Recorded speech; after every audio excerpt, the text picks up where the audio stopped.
Okay, good morning, everyone. We are from Group 3, are going to present about consonant classification, but before it, let me introduce the member first.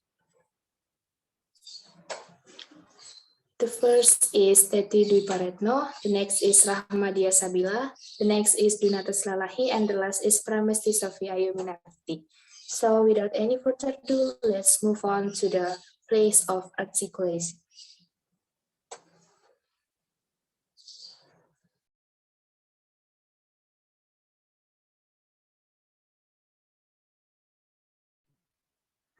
First, we're going to talk about consonant classification, and this is the simple example of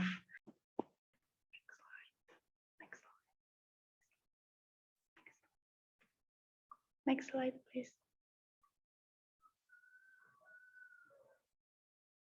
And the next topic is the place of articulation.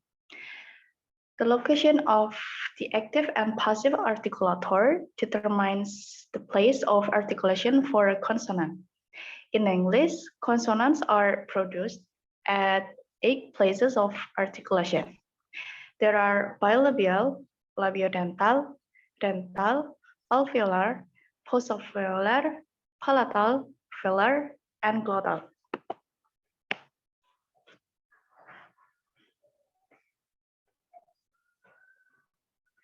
And first, bilabial. In the bilabial, the upper, B, and lower, labial, lips approach or touch each other. The active articulator is the bottom lips, and the passive articulator is the top lip. Bilabial presented by the symbol P, B, and M. P, we take an example with pi. It's voiceless bilabial plosive. And B, we use pi. It's voiced bilabial plosive. And then M, my, we use it's a voiced bilabial nasal. In some accent of English, notably in Scotland and New Zealand, this W contrasts with the symbol. The voiceless labial velar fricative, which tends to occur in words spelled va, with voiced labial velar approximant, and then va, which voiced labial velar fricative.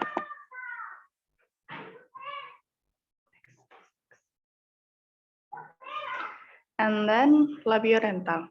For labiodental, the active articulator is again the bottom lips, but this time it moves up to the top front teeth.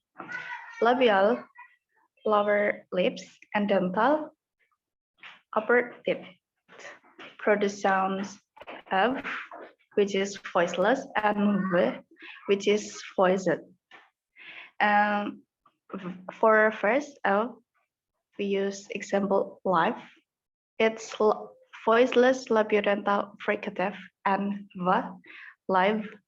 It's voiced labiodental fricative. In addition, there are words that are not represented by of and v, but it pronounces its sounds. For example, the final sound of laugh and cough. And next is dental. The dental sounds are formed with the top front teeth and the tongue tip behind it. The passive articulator is the top front teeth, and the active articulator is the tip of the tongue. The symbol the represents voiceless dental sound, meanwhile voiced dental sound is represented by symbol the. And the first symbol, we use example thing. It's voiceless dental fricative, and then for the second symbol, we use example that. It is voiced dental fricative.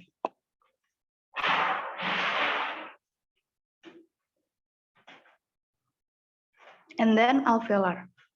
These sounds are formed with the front part of the tongue on the alveolar ridge and the upper teeth. The sounds produced are T and S as voiceless, and T, Z, and N as voiced. Another sounds that belong to alveolar sounds are O and R. For first, we use T, Thai. It's voiceless alveolar plosive. S, sip. It's voiceless alveolar fricative.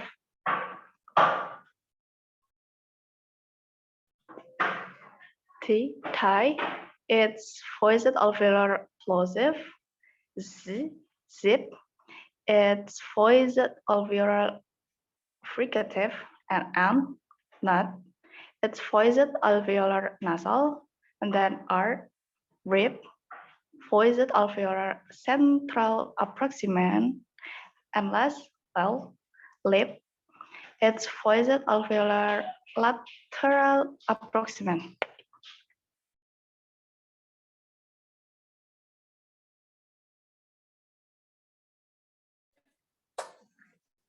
The next is post-alveolar. Post-alveolar sounds are produced with the blade of the tongue as the active articulator and the adjoining parts of the alveolar ridge and the hard palate as the passive one. They include two fricatives and the affricates introduced in the last section. If you move your tongue tip back behind the alveolar ridge, you will never feel the hard palate, which then moving further back again becomes the soft palate or velum. So here's the example of post-alveolar.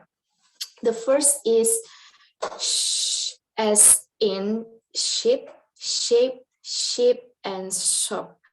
And the next is z, as in busy, genre, miser. And the next is sh, as in chunk, chip, chair, charles, and chomp. And the last is z, as in zam, zip, gesture, and zam.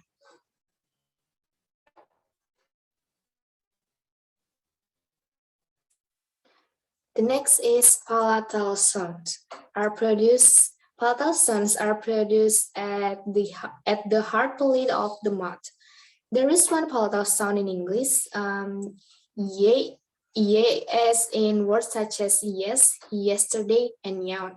This may look like a D sound, but it is the phonetic representations of the Y sound. It's semi-vowel, having some of the qualities of the vowel and of a consonant. The next is velar. For velar sounds, the active articulator is the back of the tongue, and the passive articulator is the velum of or the soft palate. They actually call dorsovelar. There are three velar sounds in English, that is k, k, and ng. The first is voiceless. The last two are voiced. The last one is nasal, and the example are queen, gain, and the last song is sing. G as in girl, G as in girl, got, gone, and got. K as in king, caught, cow, and K. As in hang, song, think, and singer. And the last is glottal. Glottal, there is one of glottal sounds in English, ha in words such as hand, a head. Glottal refers to the glottis, where this consonant is produced by the close contact of the vocal folds that produce friction. The sound is ordinarily produced as a voiceless vowel, but its function as a consonant. English ha can only appear in the syllable initial positions, more common at the beginning of the word and rarely in the middle. He, his, hate, how, who, anyhow. Ha as in hot, hotel, whole, happy. We can show the no-sagittal section representations of the sound because it produced at the glottal area.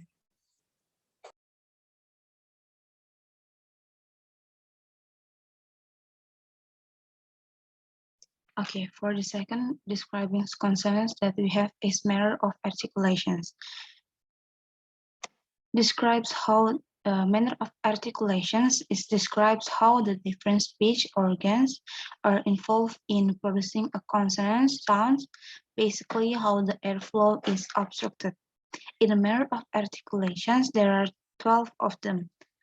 There are stop, continuant, voice, voiceless, fricative, affricate, nasal, oral, aspirated, unaspirated, plosive, and approximant. For stop, if the active and passive articulators actually touch, stopping airflow through the oral cavity completely for a brief period, the sounds articulated is a stop.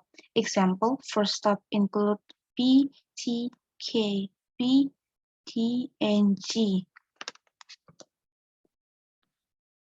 If you put your lips together to produce P, as a word is big, hold them in that position so you'll feel the buildup of air which is then released when you move from the stop to the following vowel. The next is T is the word tall, K is the word kick, and voice is a B as a bag, D as the word dad, and G as the word girl. All these are plosive, the term for oral stop produced on a pulmonic aggressive airstream, just as a clicks or stop produced on a phalaric ingressive airstream.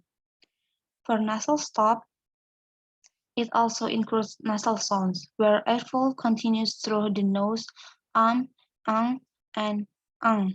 or therefore nasal stops that are referred to simply as nasal. All these nasal are also voice. English also have subtypes of stops that are tap or trills.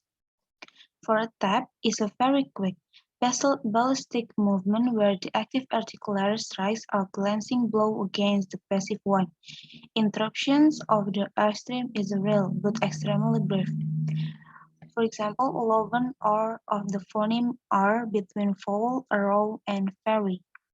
For American similar tap as of T in butter and water. Trills are repeated taps where the active articulator vibrates against the passive one. For the next one is continuant or liquid. Continuant sounds are produced with a continuation of the flow of the air from the larynx to the vocal tract and out of the mouth. In producing such sounds, there is no constrictions or blockage at the vocal cavities significant enough as to block or stop the outflow of the air. That means that no speech organs comes into contact while the air passes out of the mouth. So the air continues to flow out unimpeded. For example of continuant consonants are S, sh, z, f, f, r, z, z. For example, all voice alveolar lateral for ren and all voices alveolar retroflex for ren.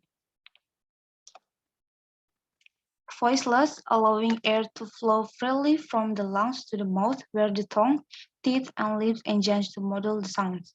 So if you put your hands on your larynx and say s, which is a voiceless consonant, you should not feel any buzzing. It's just breath that comes up, just a hissing sound. If the consonant preceding the S is voiceless, then the S also be pronounced as a voiceless consonant. For example, butts, parks, and peeps. If you put your finger on your Adam's apple, technically the larynx, and produce a very long zzz, you should feel vibration. This shows that zzz is a voice sound. For voice sounds, the vocal folds are drawn together.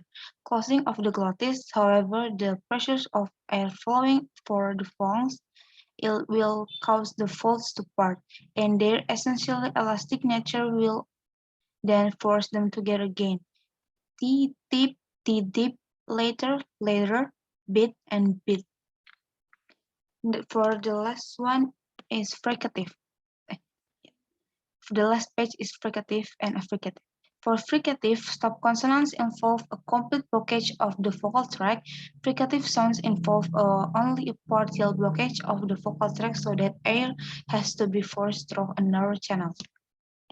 English F for as word 5 and S size are voiceless fricative, while V, 5, and Z size are voiced. For example, you create a T stop consonant when you block airflow completely with your tongue against the alveolar ridge. But if you let up with the tongue a bit and let the air seep through, you make a an S fricative consonant. For example, Z, Z, and jazz. R is forced through tongue and alveolar ridge.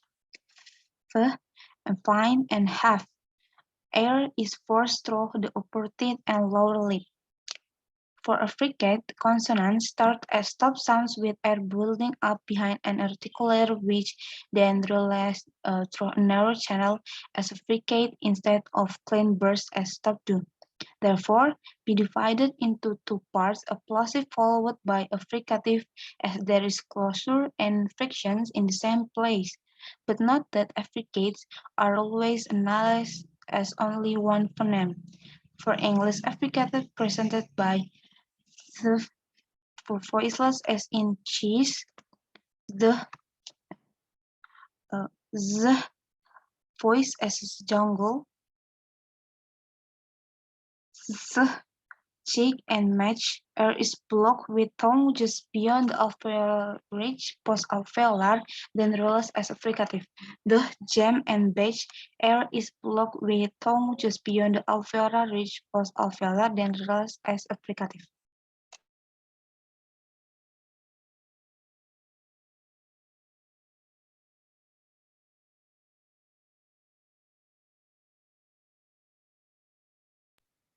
And for the next is nasal.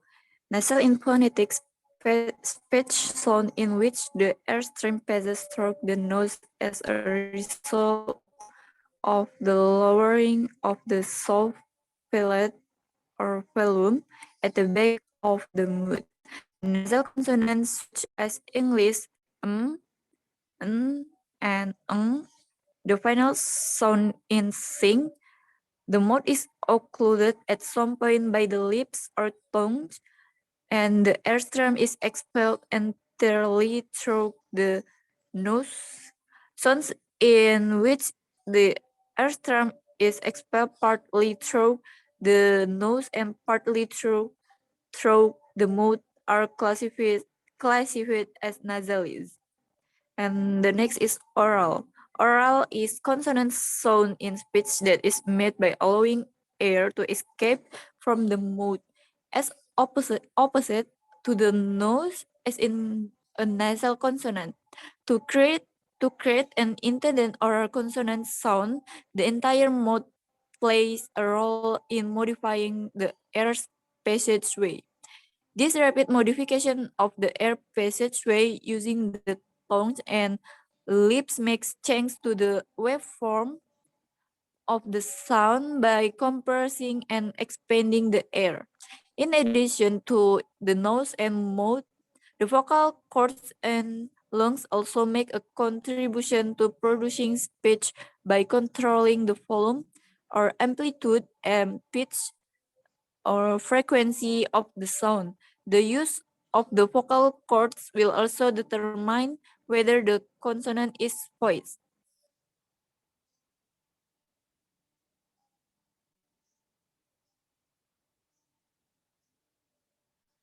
Or, uh, I'm sorry, I will. The use of the vocal cords will also determine whether the consonant is voiced or voiceless. The vast majority of consonants are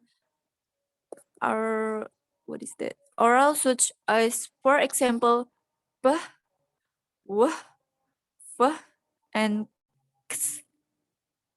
Next slide, please.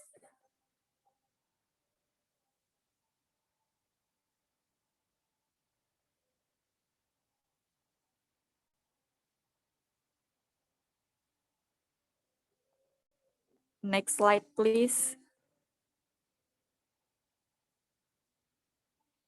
And for the next is aspirate.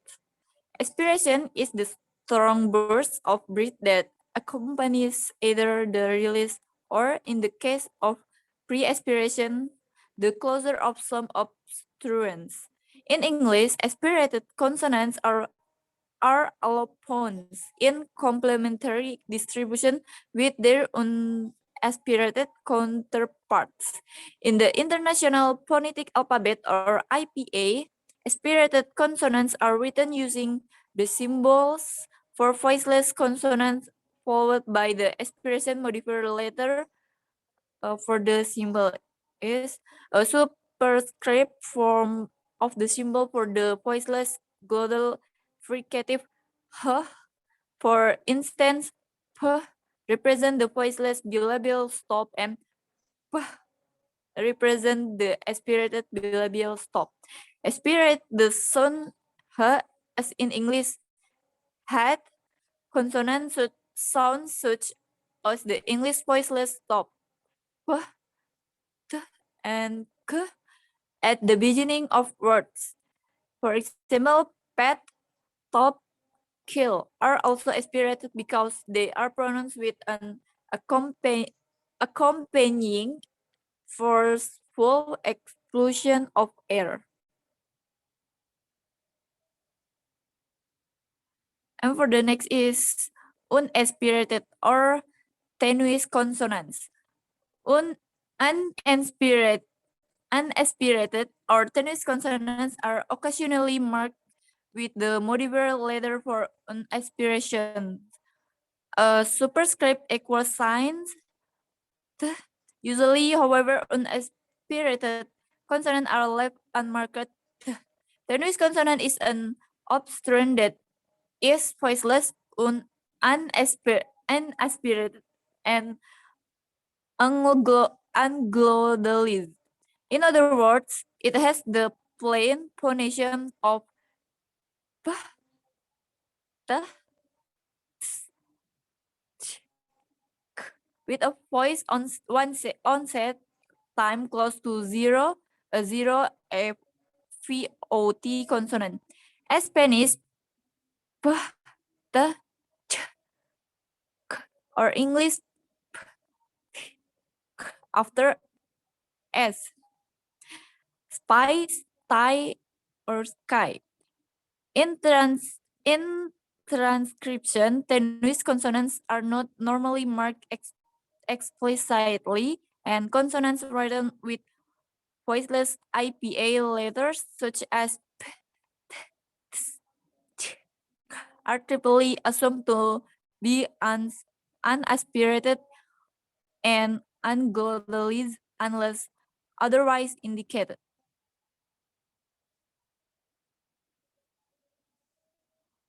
And for the next is plosive.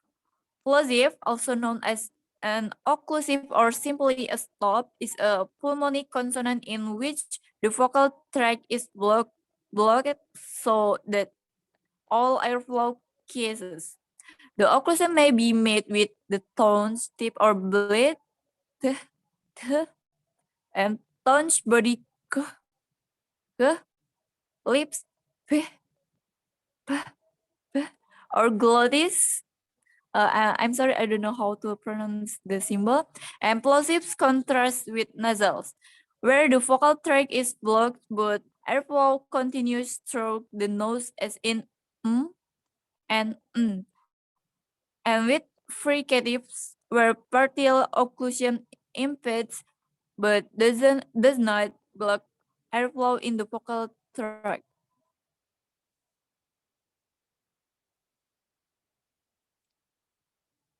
And the last is approximant. Speech sounds that involve articulators approaching each other but not narrowly enough to create turbulent airflow. An approximant consonant is a consonant that sounds in some ways like a vowel. For example, lateral approximants like the sound or for I in the English word like, and the sound for R in the English word right, and semivowels like the sound for Y in yes and the sounds for W in wait are all approximates. These sounds are pronounced by bringing two parts of the mouth. For example, the tones and the roof of the mouth close to each other. However, it is not close enough to cause the air to blow like in fricative consonant. Also, the parts are not far apart enough to become a vowel. So this is our references.